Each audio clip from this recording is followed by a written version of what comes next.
মিষ্টি। হুড়কা আমার স্বামী। কি ব্যাপার স্বামী কাছ থেকে চলে এলে কেন? পায়ে চোট লেগে পা ভেঙে গেছে মিষ্টি। কোন পা ভেঙেছে তোমার?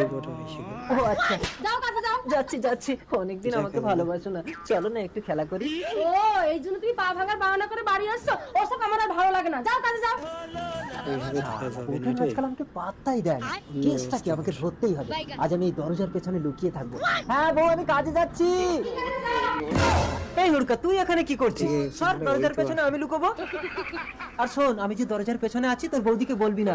আজ আমি পরীক্ষা করে দেখবো তোর বৌদি তোর সঙ্গে ভালোবাসা করে কিনা। বৌদি, দাদা দরজার পেছনে নেই, তুমি আমার সাথে ভালোবাসা করবে? পরের বউর সাথে ভালোবাসার কথা বলতে তো লজ্জা করে না হুড়কা? বউ, তুমি আমাকে ক্ষমা করে দাও, আমি তোমাকে ভুল বুঝেছিলাম। ভালোবাসা মানে বিশ্বাস, তুমি আমাকে বিশ্বাস করো না, তাই আমি তোমার ঘর করবো না। চলো হুড়কা।